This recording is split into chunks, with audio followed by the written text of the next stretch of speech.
নমস্কার বন্ধুরা, আজকে আসলাম একটা ব্রাইডাল ওয়ার্ক নিয়ে। এটা বেশ কিছুদিন আগের কাজ, কিন্তু ভিডিওটা আপলোড করা হয়ে ওঠেনি। ব্রাইড সমস্ত রিচুয়ালস সেরে আমার জন্য ওয়েট করছিল। এটা একটা মেকআপ আর্টিস্ট হিসেবে আমার কাছে সত্যিই খুব আনন্দের। ব্রাইডরা যদি এইভাবে শিডিউলটা মেনটেন করে, তো আমাদেরও কাজ করতে অনেক সুবিধা হয়। স্পেশাল দিনে তাকেও তার মনের মতো করে সাজিয়ে তুলতে পারি।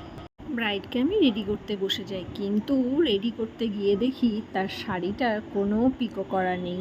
লাস্ট মুহূর্তে আর কি করব, নিজেই শাড়িটাকে সেলাই করে দিলাম। তারপর দেখি আবার ব্রাইডের ফেসিয়াল হেয়ার রিমুভ করা নেই। তাই যথারীতি ফেসিয়াল হেয়ারের উপরই আমাকে কাজ করতে হলো। তাই সমস্ত ব্রাইড বা যারা পার্টি মেকআপ করছো, প্রত্যেকের উদ্দেশ্যেই বলবো যেন তাদের ফেসিয়াল হেয়ারটা রিমুভ করে নেয়, নাহলে আমাদের কাজ করতে অনেকটা অসুবিধা হয়। ব্রাইডের বাড়ির লোকজনও সত্যি খুব ভালো ছিল, তারা আমাকে অনেকভাবে সাহায্য করেছে, কেউ কোনো রকমভাবেই তাড়া দেয়নি। আমি আমার মনের মতো করে ধীরে সুস্থে ওকে রেডি করেছি। আমার আজকের ব্রাইড খুব ছোট, কিন্তু খুব সুইট। ও আগেই বলে দিয়েছিল, দিদি আমি কিন্তু ক্যামেরার সামনে বেশি কিছু বলতে পারি না। বললাম ঠিক আছে, তোমার যেটুকু ভালো লাগে তুমি সেটুকুই বলবো। Bride ready. তোমরা অবশ্যই জানাবে কিন্তু যে তোমাদের আমার এই কাজটা কেমন লাগলো। ভালো লাগে অবশ্যই একটা লাইক আর কমেন্টস করে যেও। পুরো ভিডিওটা দেখার জন্য সকলকে অনেক অনেক ধন্যবাদ। শুভরাত্রি।